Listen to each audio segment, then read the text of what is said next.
My name's Nathan. Okay. Go on. So I grew up in Leeds, and then when I was 15 I moved over to Rochdale. What part of Leeds? So I grew up in Beeston, Hawksworth and Headingley. So I lived all over Leeds. But it all started when I was about 5. I can remember my mum pushing me down the stairs and my social worker actually catching me. So that night I was taken into emergency care. And then when I was about 8 or 9, returned back to live with my mum, and everything was great. I had the best 2 years of my life, and then I started high school, and I wasn't really looking after myself properly. I was every time I ate something that was full of sugar, I'd be straight running it off for like 5 miles. And I was actually really, really anorexic. So then my uncle passed away, and I got into comfort eating. And then from there I've not been able to stop, and I didn't want to go for runs anymore. And from the space between 11 and 12, I'd gone from being 9 stone to being 18.5 stone. In 1 year I'd gone up like I'd doubled my weight in 1 year. And then the abuse from my mum started. Then on the daily I'd always be fat. She kept abusing me for being fat, and then I can remember sitting down and eating, and I'd had about 2 plates, and then it was a family member's birthday, so I'd got a few slices of cake from their birthday. And I started eating the cake, and my mum came and sat at me at the table like nothing, as if she was going to talk, and she looked me dead in the eyes and she went, "Are you really going to eat all that? No wonder you're so fat." And then if I was out of breath, she'd give me a punch for coming in and out of breath just from walking home from school. So then when I was 13, I came out as gay to my family, and my mum straight kicked me out for it, and me and my dad didn't really have a relationship as it was. I saw him every weekend, but we just weren't as close as he was with my little brother. So then obviously rang my dad, and I was like, obviously I'm gay, and mum's kicked me out, so I'm kind of going to need to come live with you. And he was like, "I'm not having no faggot in my house." So I just walked round to my great-grandma's house, 'cause me and my great-grandma, she was like my best friend. Like when kids were finishing school and they were going around each other's house to play Xbox, I rocked to my great-grandma's and we were sat watching TV, listening to old 40s music. Obviously she knew I was gay from when I was 12, she was the first person I told, and she accepted it straight away. So obviously I told her in tears, saying both mum and dad said I can't live with them, and she said, "Right, well, fuck it, you're living with me." Moved in with her, and it was the best 2 years of my life. And then within 2 years of been living with her, she started getting this really bad chest infection. Literally every other week she had a new chest infection, so she's obviously gone to the doctors, and that's when we got told that she had stage 5 terminal lung cancer. So I then began caring for her. I was always making up excuses to leave school early, to take her to appointments and to like look after her and stuff. And then school and social services found out towards the last 6 months of her life how much I was actually doing for her. And on a weekend they put me into temporary care, and my grandma was looked after by her Macmillan nurse and lived a couple of doors up, so she was literally with her all the time. And still Monday to Friday I lived with my grandma. And then this one night I was supposed to go back up to Rochdale. I got moved while I was under her care to Rochdale. And I was supposed to go back, and I could tell she'd not had a good day, so I just needed to stay with her. And in the end, social services contacted the police, and the police had to drag me out of the house pretty much. And then the next morning, on the weekends, we'd always call each other at 10 o'clock every morning. And it got to 2 o'clock and I'd had no phone call. So I started panicking me, and then I finally got that phone call off her, and we were just talking like nothing was going on. And then I just heard her say, "I'm going now." And I thought she was going like bingo or something, she was going to the shop. And I went, "Oh, where are you going?" And then I just heard this massive thud. And then the paramedic came on the phone and told me that they'd been round at her since 5 o'clock in the morning, and she refused and forced herself to stabilise her breathing enough to speak to me before she went. So she passed away at 12 o'clock. Sorry to hear that. And then kind of from there I went into full-time care in Rochdale, where I was on the weekends. didn't do too good in school because I kind of gave up after she died. I was like, well, there's nothing for me to carry on for. But I actually managed to get into college and started studying performing arts and getting the confidence back that I had when I was living with her. And then when I was 18, I had to move into an adult services. Yeah. And still, even 2-3 years after her death, I'd not processed properly that she was gone, and I still couldn't deal with it properly. And then one of my friends from college, who I knew was a drug taker, said, honestly, you need to get yourself some crack, mate, and you'll be sorted. So then I started smoking crack quite a lot. So and then, you never knew about crack before that? No, the most I'd ever touched was a spliff.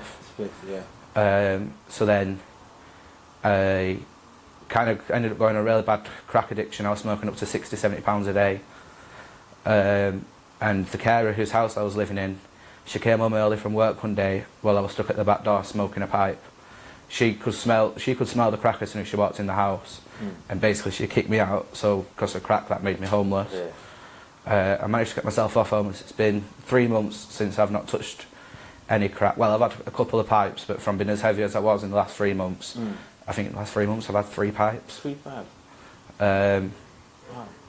And yeah, that's kind of my story. Yeah. So tell me, how did you feel about your first pipe? Like, how did you feel? How did you come to term? Like, you just agree with it? So I was sat, and obviously my friend had to bear the top of the pipe because I did not know what I was doing. Yeah. And then, kind of, it made me like more relaxed and easygoing. I noticed I was speaking really, really fast. I think I actually turned around to my friend and said, it's like a toy train's just plummeting through my brain, going choo, choo, choo, choo, choo. And it's just... But then my friend was saying, you do realise that's because it's dulled you down and slowed you down. But then with your speech, it sped you up. So you think you're talking fast, but you're talking normally. Yeah. So it's just kind of... It was a numbing feeling that I needed. So you got addicted to it? Yeah. How long have you been smoking it? I've been smoking it now for about 2 or 3 years. 2 or 3 years. And then, like I say, for the last 3 months, I've only had a pipe a month. Yeah. Do your mum know that you're taking drugs? I have not spoken to mum since I was 14, so she doesn't even know anything about what's going on in my life at the moment. Wow. So you coming out, telling everyone that you're gay. Yeah. How did that affect your lifestyle? Well, all of a sudden my friends didn't want to hang around anymore. And it actually became a joke and like a bit of a bet for lads. So I used to have notes coming up from guys that were attractive and was on the sports team, passing me notes like, don't tell anyone, but we're off on a date on Friday night. So I'd actually turn up and then they'd be there with all the friends taking the piss and like, wow. I just thought I'd been stood up. And then as I got home, this was in like the early days of Snapchat, as I got home, I got a snap, like a blue snap, being told I'd been tagged in a story. So I've looked into it, and it's just pictures of me sat waiting for him. And it was horrible. I had, when I was living with my great grandma, I had people coming to my great grandma's house, get the big fat faggot out here, I will put every single one of your windows through. And it was the stuff like, my grandma was 82 at the time, she didn't need that. No. And especially 6-7 months later, I have cancer and still getting people coming up to her windows. So it was horrific, and it still is now. Like the hotel I'm staying in now, I'll have guys going, that's the one, that's the one, that's the one. So when I've turned around and said, I'm the one what, I get, you're the one that's going to give us all blowies for free because you're a faggot. And then the newest one they've come up with is, I need to stop smoking because I fucking hate fags. But saying it over and over, and 12 of them saying it so we can kind of get the gist of it. I've had my bank card stolen, and then last night I actually got gassed with a fire extinguisher from my bedroom door when I was in my room just listening to music. It is quite bad, but I think it's because it's not being educated. Like it's only in the last year or so. So in 1982, when I think it might be 1988, so I'm not fully sure of the year, but Margaret Thatcher put a Section 20 law in place, which made it illegal to teach about LGBT relationships. And as time's progressed and like gay marriage has been equalised and it's no longer a crime, that law still stayed in place. And it's only recently that kids are actually getting taught about LGBT relationships. And I think if that had happened when it first became legal, so like in 2000, luckily the year I was born was when it became legal to be gay. If it had straight removed that law with the homosexuality law, then homophobia wouldn't exist anymore. Yeah. It had kind of died out with the older generation, and homophobia just wouldn't be a thing. Obviously, it can't account for the rest of the world, but particularly in Britain, there wouldn't be homophobia if that law had been cancelled in 2000, not last year. Do you think people are still ignorant? Yeah, some people are very, very ignorant. I had someone the other day who is bisexual, but he's claiming to be bisexual, but he's never actually had a boyfriend or shown interest in boys. So I think, because a large group of my friends are LGBT, so I think he's saying he's bisexual to kind of go along with part of the group. But he turned around and said, "Oh, this guy that I was speaking to turns out he's got AIDS." And I went, right. And I told him to fuck off. He's not going anywhere near me. He'll give me AIDS. And I'm actually like, well, no, if you look into it, so many points of HIV and AIDS that after like 3-4 years of treatment, it's not detectable and you can't pass it on anymore. And he's like, oh, I don't care. There's still that risk. There's still that risk. And it's still ignorance. Obviously, I've been fortunate that I've never contracted any STDs, but it's still for people that must be living through that and the ramifications of you can die from it, to still have that ignorance in the world. It just really isn't on. It's not on, no. It's not.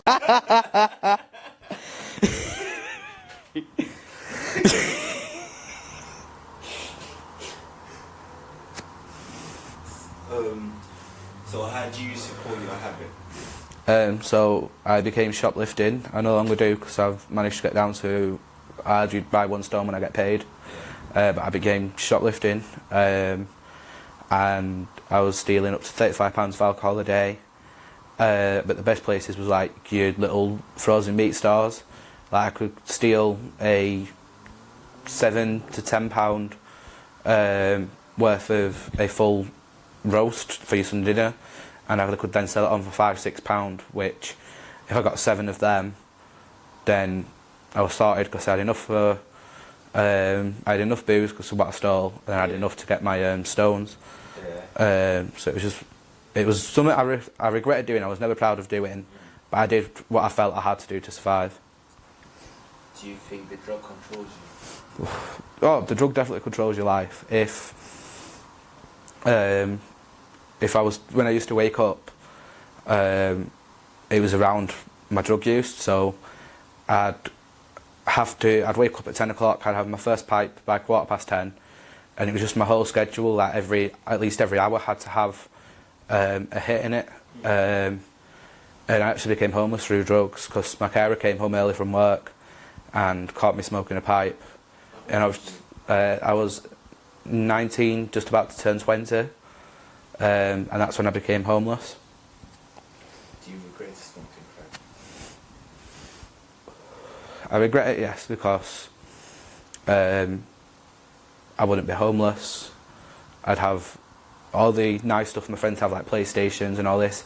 I used to sell all my PlayStations and my TVs to get drugs, so I'd actually be able to have the nice stuff, and I didn't bother the clothes. I'd steal clothes so that then I wouldn't have to worry about what I was wearing, because the drugs came before even buying myself a t-shirt.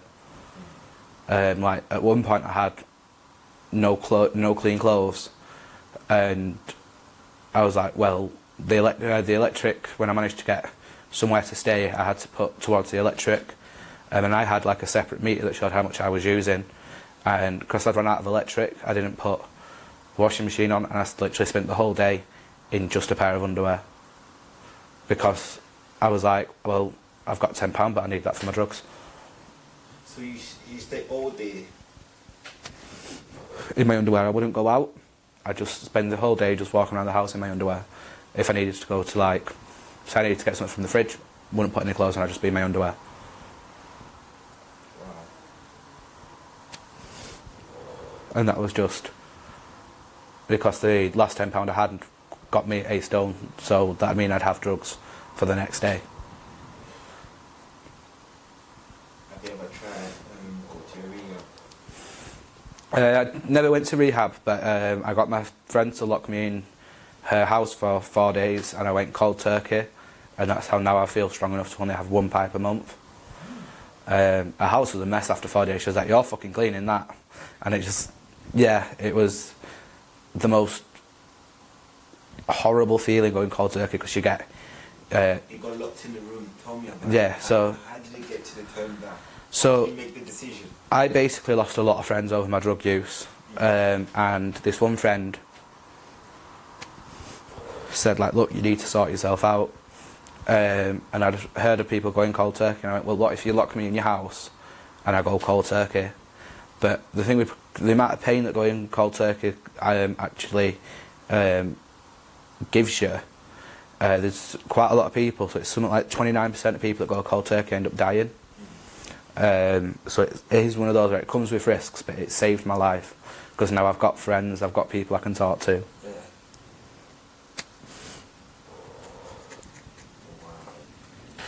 Wow. Must be hard for you to do cold turkey. Oh, it's probably the hardest thing I've ever done.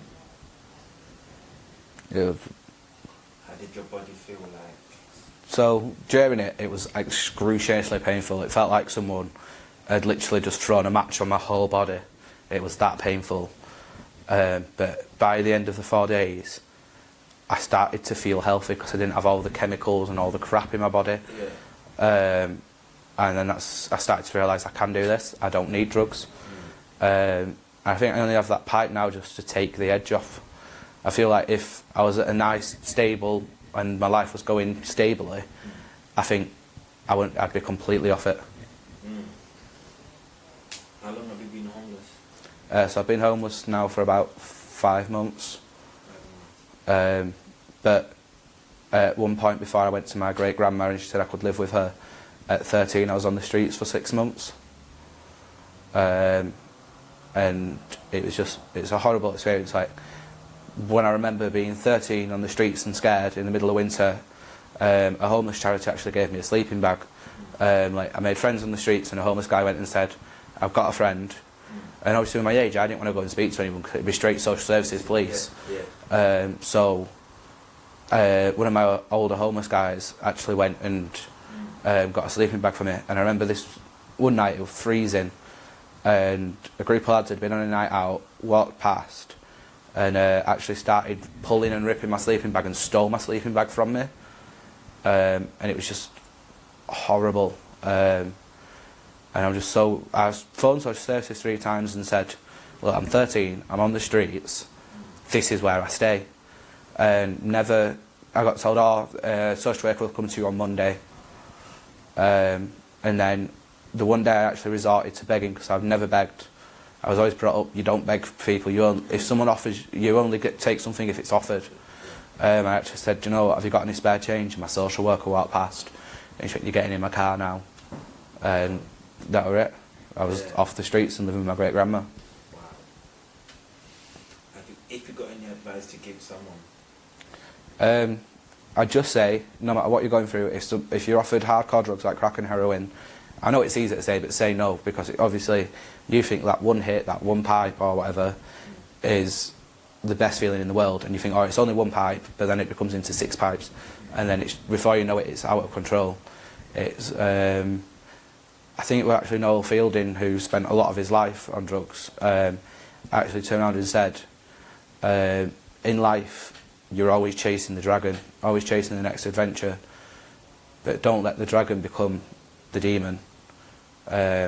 Obviously you can tell he was high as fuck when he said that, because you don't know where's the demon come from, this dragon.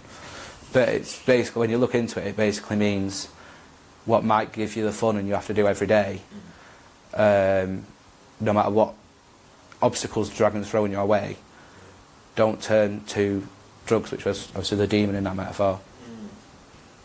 If your friend did not live with crack, do you think you'll ever take crack?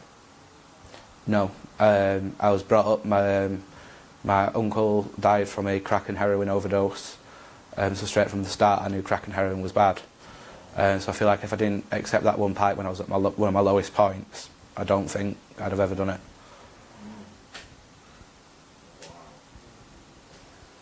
So where do you see yourself in 5 years' time?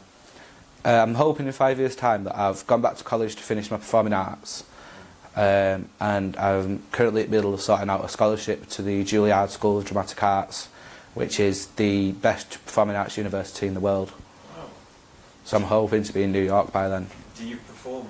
Yeah, so I'm a drag queen. I've been doing drag since I was about 14, and before the pandemic hit, I was performing in clubs and bars. I became quite well known in like the drag queen scene around Manchester and Greater Manchester, to the point that so drag queens have to turn up, do the show, and if the audience has liked them and they've made enough money, then they get paid. If they've not made enough money, then they don't get paid. But just for turning up, I was on £500-600, Wow. and then after that, I got an extra £700-800, which quite a lot of that helped my drug habit, because I'd be like, for like 2-3 hours work, I've made £1.5 grand. The amount of drugs I can get with that. Unlimited. Unlimited drugs, really, yeah. How did you get into a drag queen? So when I was gay, I'd always had an obsession with like Barbies and dresses. Yeah. Like when I was younger, my grandma's got a video of me coming down the stairs in her wedding dress, and I'm like, here comes the bride, and like doing all sorts of different singing and dancing in dresses. And then my great grandma turned around and said, you do realise like there's drag queens? And I was like, nope, don't know what one of them is. And then we actually saw one of the early seasons of RuPaul's Drag Race, and I was sat, this is how I never got my head around. My 30-odd-year-old mum and dad couldn't get their head around the fact I was gay, but my 82-year-old great-grandma could sit and watch RuPaul's Drag Race with me. They can't even say it's a generation thing, because she was in the generation when it was illegal. And it was just, we used to say she's not my great-grandma, she's my drag mama. So she was the one that was buying all my heels, buying all my dresses, she was doing my makeup. And I remember I'd only ever do it in her house. Like, I'd never go past the house. And then one day, she'd basically gone and spoke to our local pub and said, oh, you should get my grandson in. He's in the middle of doing, like, finding his drag act. So anyway, I get a phone call from my grandma. She's like, oh, come to the pub, come to the pub. So I go and meet her in the pub. Yeah. And she's like, oh, just to let you know, I've arranged you a drag gig, you go on in an hour. Wow. And she says it so casually, like... Was you excited? I was nervous, because my estate is, like, as I'd already explained, it's very anti-gay. Yeah. So I was like, how's this club of burly straight men going to react to a drag queen on their stage? So anyway, I got ready, and I was that nervous I'd not stuffed my boobs properly. I was that nervous I'd not stuffed my boobs properly. So there's a picture of my boobs just like that, and there's just me on stage like this with my boobs, and I'm there doing the act, and I get about halfway through, and I say, right, I'm going to take a break, I'll be back in a bit. And then as soon as I got off stage, they went, you need a bit more padding in your boob. So yeah, it was my first gig was absolutely terrifying. Nervous, but did you enjoy it? I enjoyed it. I enjoyed the underage booze I got for it, because not realising I was a 13-year-old under the dress, all the guys were like, oh, get him a drink, get him a drink. So I'm stuck here like, I think by the end of the night I'd had about 12 pints, so I was absolutely wasted. I remember walking home with my great-grandma, and I'm just singing away at myself around the street. And then my grandma goes, Nathan, quiet, it's 3 in the morning. And I'm like, I don't care, they can all be up. And it's just, I was one of them annoying people you meet on a night out where when you're nice and tucked up in bed and try to sleep and the nightclubs have closed and you have people singing and screaming in the streets. I was one of them. So a drag queen, it used to be called a transvestite, so it's a cross... No, so a transsexual is someone who full-time wants to be, like, so that if I was a transsexual, which is now called transgender, I would be a male that wants to be a full-time female. Whereas a transvestite or drag queen is just a man who likes to dress up and perform as a woman. So the main thing we do is we get we have what we call wig, nip and tuck, which so it means put your wig on, sort your tits out and tuck your balls into your ass. Because you don't want to do a drag show and then you're wearing a dress and out of nowhere there's a massive boner poking through. That just ruins the effect. So you actually tuck them in so that you get them. How do they tuck it in? Like, So what you do is with your balls you have to like squash them and roll them into your ass. squash them. Yeah. It's very, very painful if you don't know what you're doing. Yeah. Squash them. So you're like kind of, you basically, as if you're punching yourself in the dick and then you're pushing yourself in. Oh. Yeah. Oh Lord. That's painful. Oh Lord. Yeah. Wow. But then I've discovered I don't have to do that. I can just wear 7 pairs of knickers and you won't see it. 7.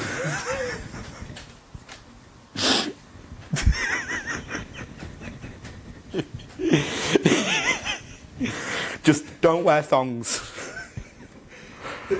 So I thought you had to duct tape it or. Some people do duct tape it so it stays down. But the thing with duct tape is when you sweat it comes loose, so it could literally just go pudding. But can you think about taking it off? Taking it off is... No. I've never tried duct tape. I think I tried to see how it is once and ended up waxing my entire pubes off. It was like, oh! So, yeah. How did we get talking about waxing my pubes? I don't know. So, hey guys, you now know how not to wax your nudes. Your nudes, pubes. Because I always struggle between a transgender Yeah. and a drag queen. Yeah. So the drag queen is the one that you see on the stage. Yeah, so performing. they perform in, and that's temporarily. So they don't want to be a girl. Full time, no. They don't.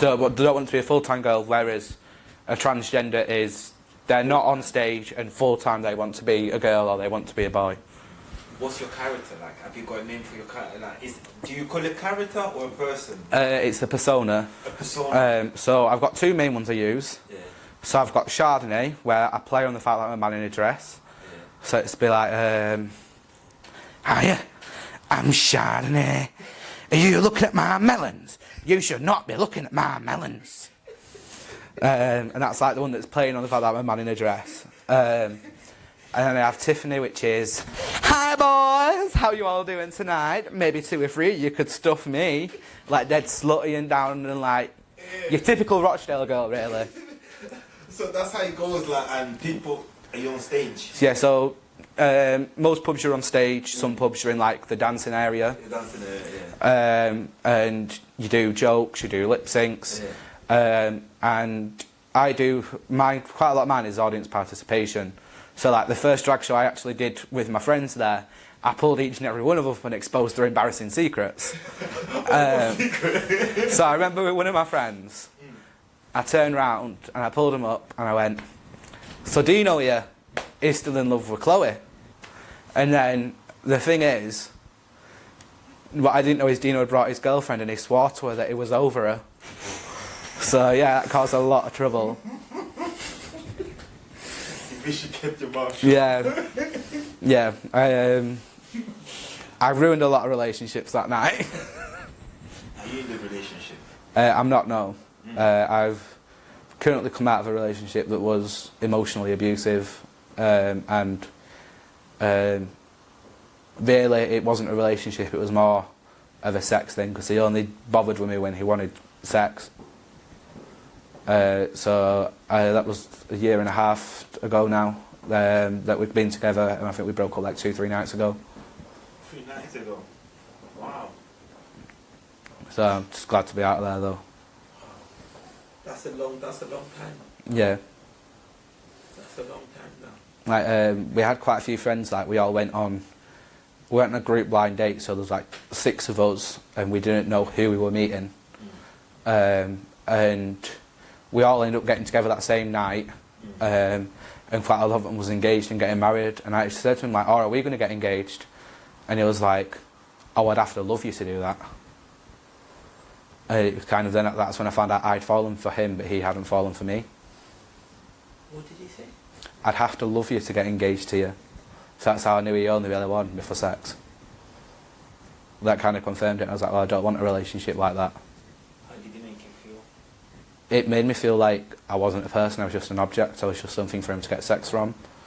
And I began to feel really shit about myself. And then I kind of, after like 3 hours of feeling shit about myself, I realised I'm free now. I can do what I want, when I want, and how I want. So yeah, but my plan is to stay single. Stress free. Yeah, stress free. Might still go on Grindr though, because you know, I need dick.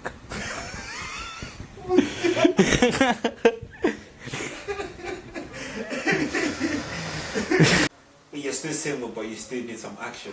Yeah, that's it. I need action. To quote the Rocky Horror Picture Show, I've got an itch to scratch, I need attention. And then it goes into the touch me, I wanna be dirty.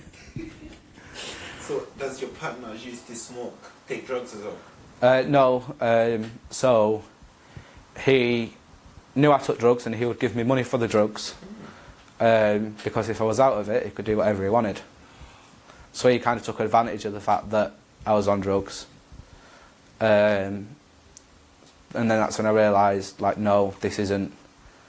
He actually ended up filming us two having sex, and I found out he'd sent it into a group chat while I was completely out of it. To your group chat? So yeah, so he had a group of all his friends, and one day his friend actually made a comment and was like, "Oh, I didn't recognise you without your clothes on." And I'm like, "What?" And he was like, "Oh, you two were having your little naughty time and filming it. He sent it to us all." And I'm like, "What?" And I felt that embarrassed. I went home crying. Wow. Yeah, you can't do that. No. That's the line that you can't do. You don't cross that. Wow. What happened if you're trying to get back into your life? I'd be told to do one.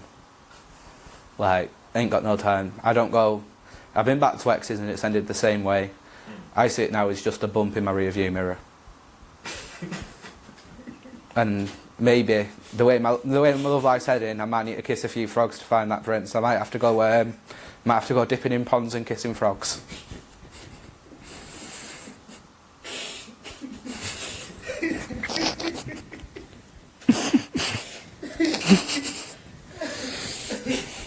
Have you got any siblings? I have. I've got 7 brothers and 6 sisters.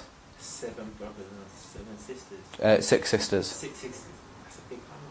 Yeah, that's through my mum and dad separated, so that includes like step brothers and step sisters, but I still class them as my siblings. So like, biologically, I've only got 2 brothers and 3 sisters. But yeah, the rest is all through like stepkids and stuff. Do you have a relationship with them? I don't. I talk to my little biological brother quite a lot, but it's just every 3-4 months. Hi, you okay? Whereas my older sister, I found out is a lesbian, which I understood why she accepted me a lot quicker. And then she found out I was taking crack and started giving me shit. But then I found out her and her fiance take crack. So it's kind of like, you can't give me shit when you do it. How did you find out? So I went to theirs, and I saw like a pipe on the table, and straight away I knew. Yeah. But then she went, "Oh yeah, pass that stuff, I'll make us a spliff." And I opened the box and I saw it, I was like, "Why don't you give me a pipe instead?"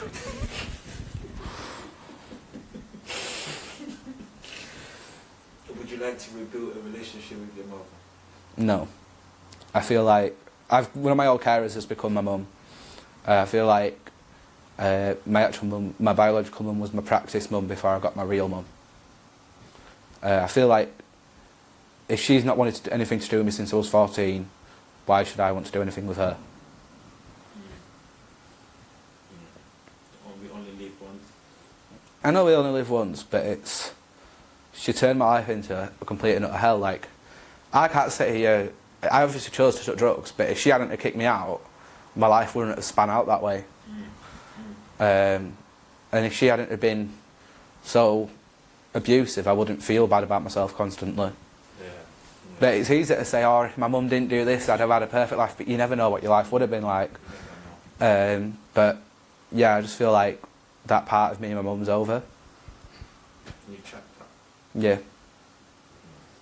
you planning to have any kids? Yeah, so I want 22 kids. You want 22 kids? Yeah. I've always wanted, even from being about 6, I've always said, obviously I thought babies came from the bird stalk that dropped them off and delivered them. And I was like, so I was sort of going, the bird stalk is going to bring me 13 babies. And then as the years have gone on, I've been like, actually no, I want 22. My friends are like, blooming hell, talk about wanting 2 football teams. Yeah. Full football team. But yeah, so I do want a big family.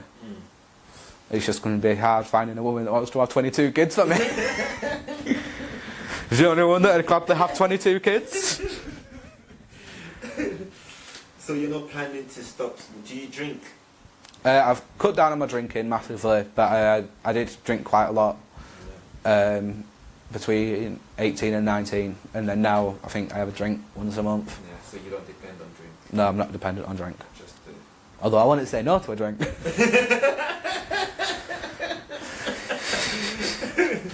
So I'd say just don't pick up that cigarette because it becomes your life, and just talk to people. Like I've noticed within the last 6 months that I've actually started to talk to people, my life's already turned around. So before you get to that bridge and you're crossing that dark place and that dark path, just talk to someone and you'll listen. Like I live my life through musical quotes. And there's a song from a musical called Dear Evan Hansen called You Will Be Found, and it basically says if you shout out, I promise someone will come running. And I feel like that, yeah, if you shout out, someone will come running. Thank you for watching Nathan's story. We're now going to talk a little bit about it. Nathan. So Nathan had a tough time. I feel like I'm saying that a lot recently, but so his mum pushed him down the stairs when he was 5 in front of the social worker, which suggests there was already problems because you don't just have a social worker at your house, do you? yeah. So he got taken into care at age 5, and then age 9 he went back home and everything was okay for a while. Though he did... Well, my question is like, why did the social services bring him back home? I don't know, I guess if you, like, you prove that whatever the original problem is resolved. I don't know. Because I don't know why the social worker was there to start with, or... I don't know, because I guess their ultimate goal is to return them back home if it's safe. Yeah. So he returned home at 9 and everything was okay for a while.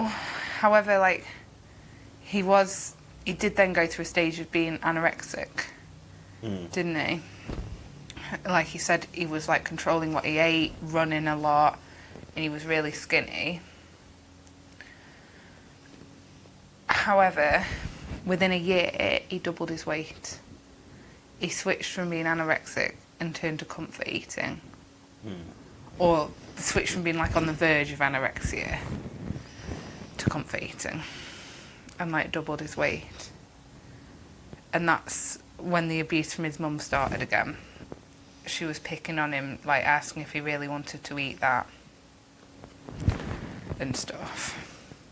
And he doesn't say what triggered the comfort eating, but I wonder, because this was before he came out to his mum, wasn't it? Yeah. Or before it came out to his family.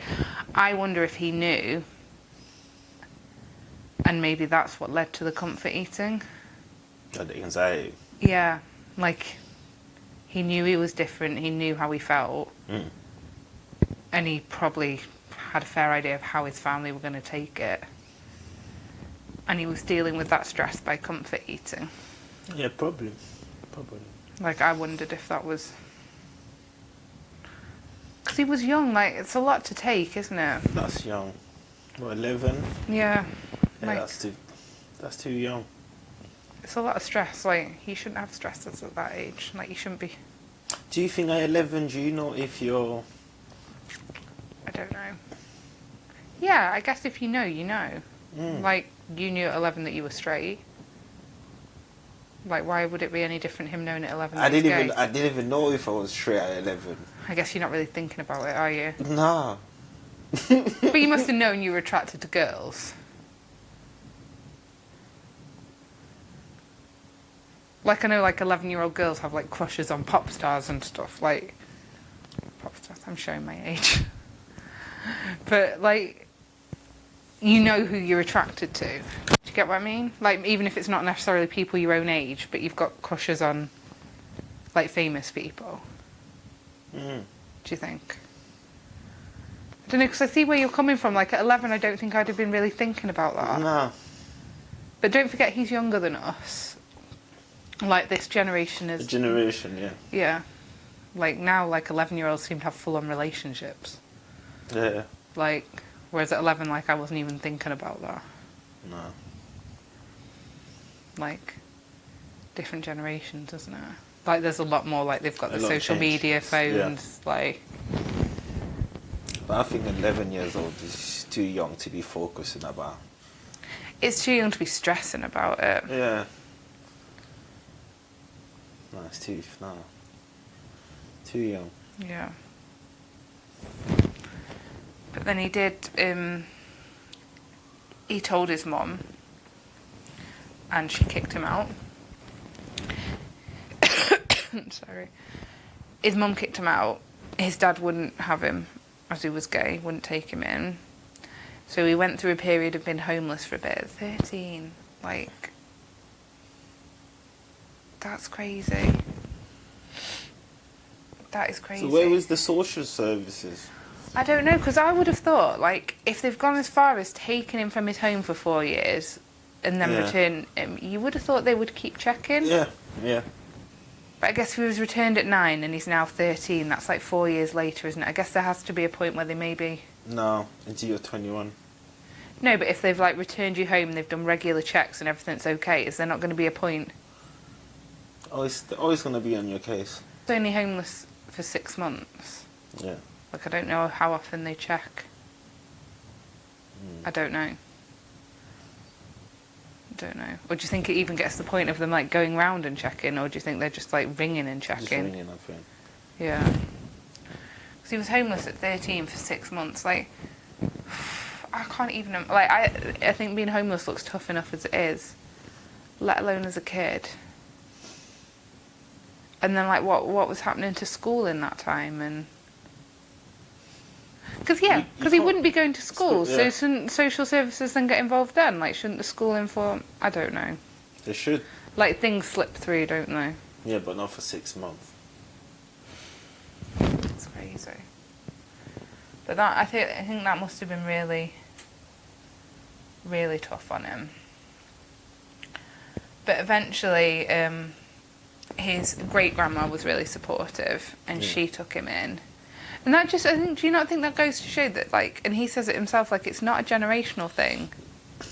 You've been talking about it. It's not. I think just people are different. But, like, with regards to, like, homophobia and stuff, because I think you do tend to think of it as a generational thing, don't you? And Like, people want to put it as a generation thing. like, Yeah.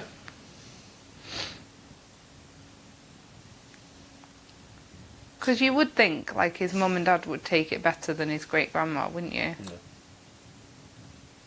But then, do you think sometimes grandparents are more overprotective with, like, their grandkids? Mm. As in, I don't know, like, you don't know how she'd have taken if it was someone else, Someone else. but because it was her grandson or her great grandson, Yeah, but the mum should do the same then. the mum should do, yeah. But I mean, like, obviously we don't know the situation, but she doesn't sound like she was the most supportive mother, No. even before that. Like, purely by the fact of him getting taken into care and stuff. And then, so his grandma took him in, and everything was great for a while, and I wish it could have stayed great. It's a happy ending, but his grandma got really sick. Mm. And then he became a carer for her. At that age, See, I was thinking about this yesterday. Why is it frowned upon that way round? As in, if you have a baby at 15, you're doing all the same stuff for a baby that he was doing for his grandma. Why is it different? Like, why did he... Because it's no different. It's exactly the same. You feel like you've cared for your sick family member, like, that's such a sacrifice, that's amazing. But people don't look upon being a parent like that. Do you get what I'm trying to say? Because you choose to be a parent. Not everyone does choose it though, do they? Well, As in, they may accidentally get pregnant and be very anti-abortion. 95%. But, like, obviously, like, I'm not disagreeing with you. I think it's a lot when he's young. 95% of women chose to be pregnant. Probably. Yeah. So, be a parent is a choice.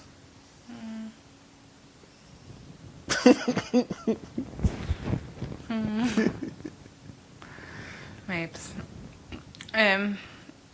Social services found out. Social services found out about that and put him in temporary care, but they didn't find out that he was homeless for 6 months.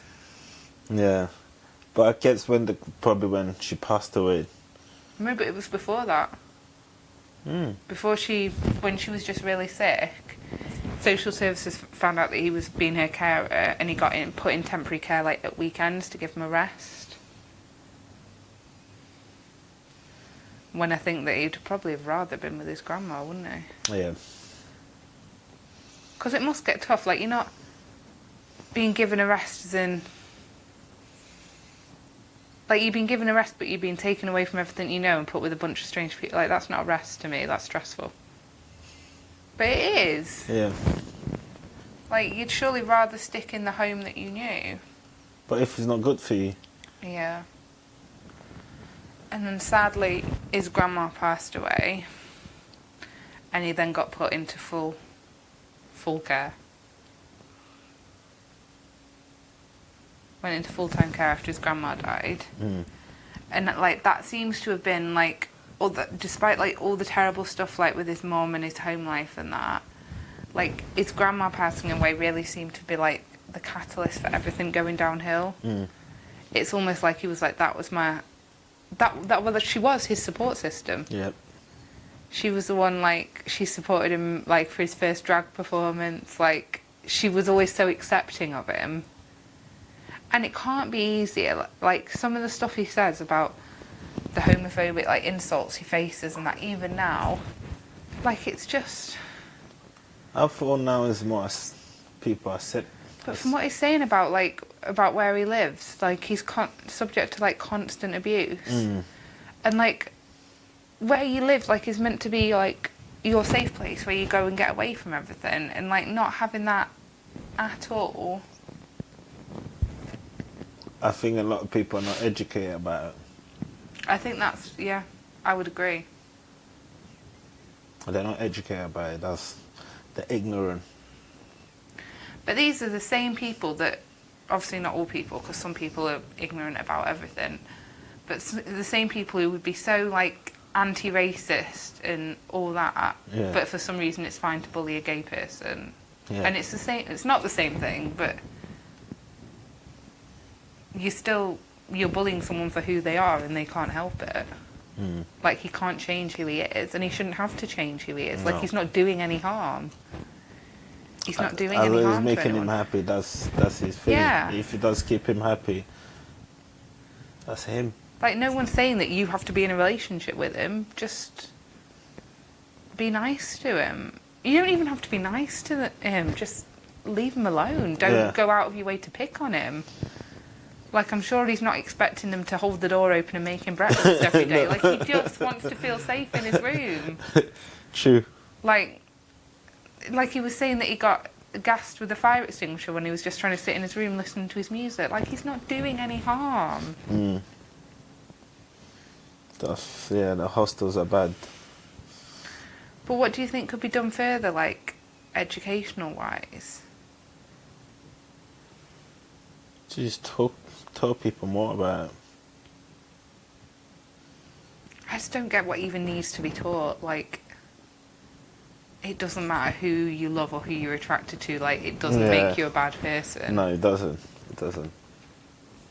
And he's so like he just looks like a puppy. How do they not feel? How do they not feel like they're kicking a puppy when they're being I'm not mean too to sure him? about that, but No, but like he's harmless.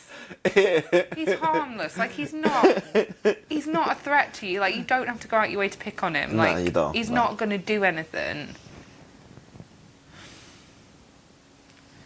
Just think people need to be more accepting of other people's life choices. yeah, Which I think is the whole thing we're trying to raise awareness of. Like, just because someone's into different stuff than you, that you don't understand. that you don't understand doesn't They make mean it bad you have to person. bully them, or it doesn't make them any less of a person than you are. Yep.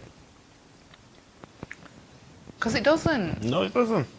It makes me angry that people think that. I Like, totally agree with you for the first time. But like, it doesn't make him any less of a person. No, it doesn't. Like, no one deserves to not feel safe.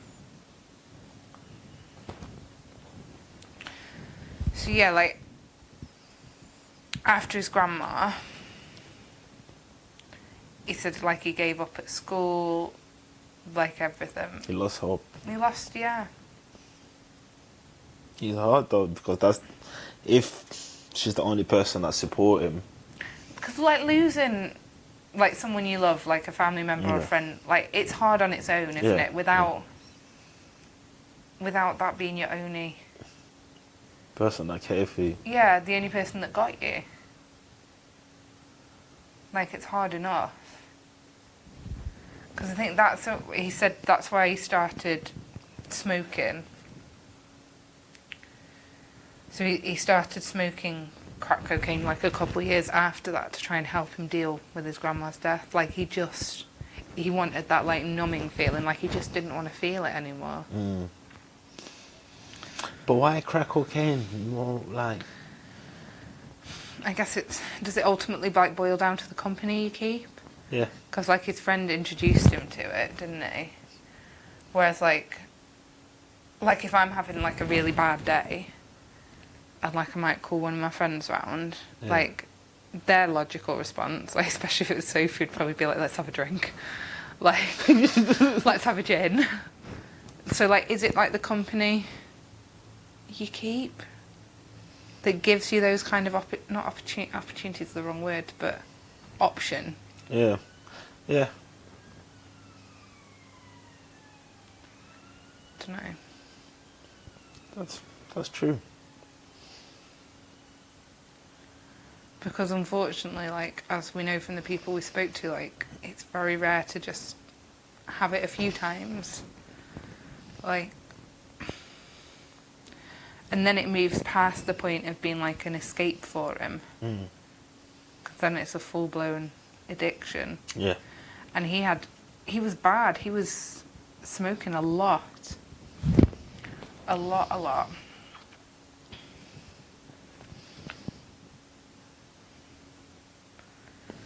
And I feel like that's what he thought he needed to help him. Because like he hadn't spoke to his mum since he was 14. Like, Yeah. he's got no friends, no family. But then unfortunately it spiralled to full-blown addiction to the point where he was shoplifting to support his habit. He doesn't look like someone that. I think it probably works in his favour. Yeah.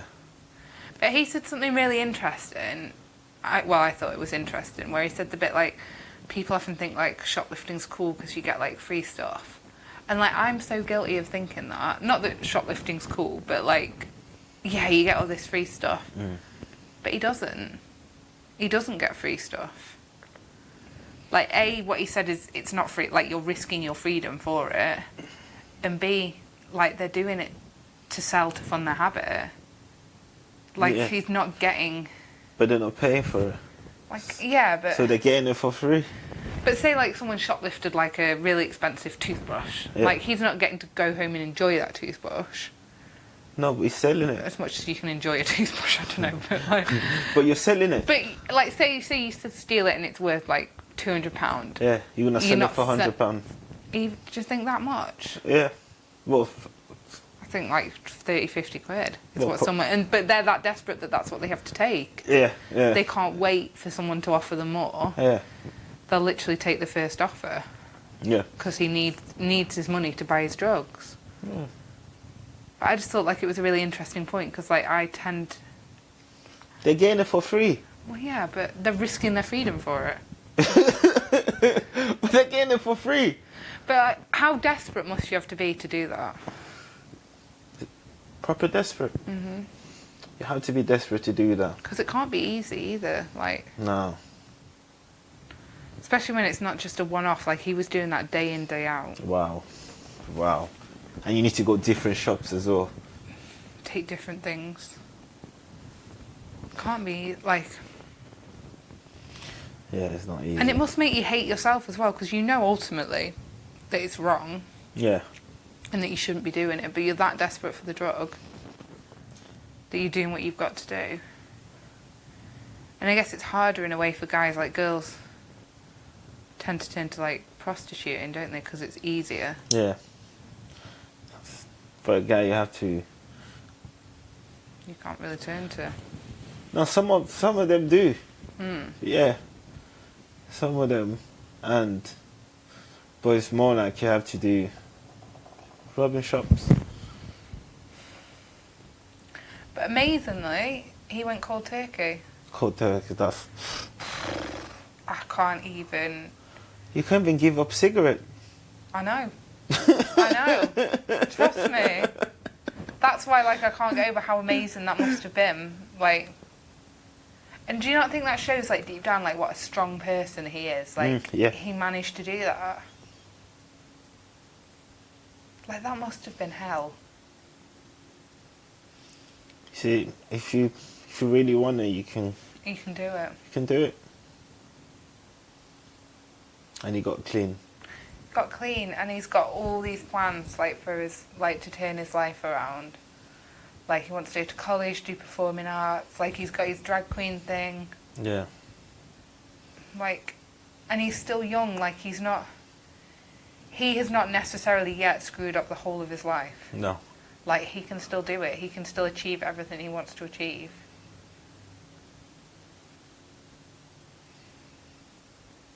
Like, I hope he sticks at it.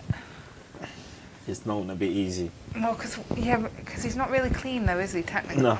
Like, what does he say, like 1 a month or 2 a month or something? Once, yeah. You know. Like, that to me is dodgy ground. Like, it only takes a really bad day and you're going to slip back into... Yeah. Like, if I gave up smoking, like, I couldn't then, I don't think, smoke 1 or 2 a month. Like, to me, there'd be no point to it. No point, because... I'd either want the lot or none of them. Yep. Yep, I agree with you.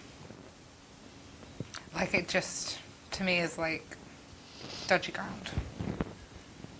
It's a recipe for slipping back into addiction, which I really hope he doesn't. I hope not. But he's had such, I don't know, just like such a lot to deal with at such a young age. And what he was saying about his ex-boyfriend. Yeah. So he's only recently come out of an emotionally abusive relationship. And that's... That guy, to me, like, obviously... There's a lot of things happened to him. But the guy that he was with seems like a little bit of like a predator. Yeah, he sounds like a, yeah. Like, he literally used his drug habit against him. So basically feeding him. Yeah, so that he could be high and out of it. So that he could do what he wanted. Oh.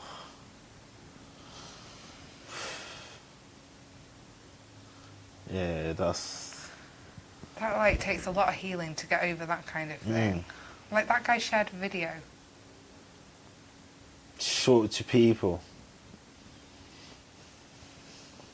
Like, I'm pretty sure that's actually illegal.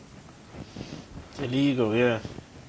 Like, if you've been filmed without your consent and then you're showing it. Because Nathan was out of it. He didn't even realise it had happened. I know. Until someone brought it up. So if someone posts a video If you've not given your consent, yeah, it's illegal now. It's called like revenge porn or something. Yeah. Even if you've willingly taken the picture, filmed it, because it's pictures as well. The pictures as well.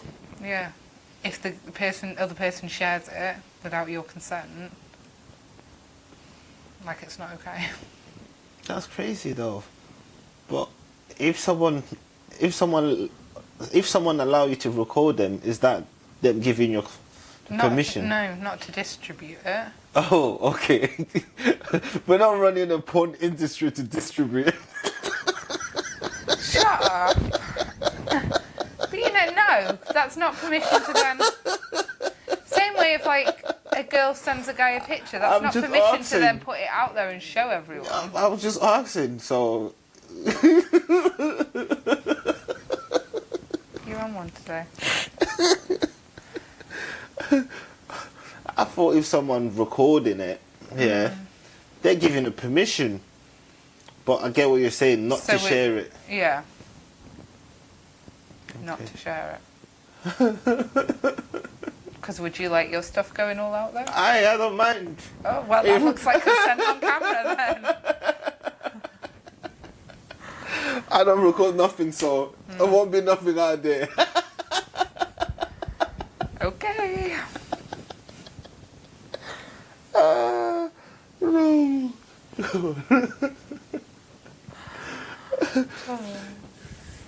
But like, it sounds like he's done really well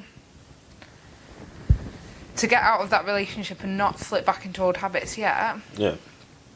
But it's still smoking twice a month. It's difficult, isn't it? It is difficult.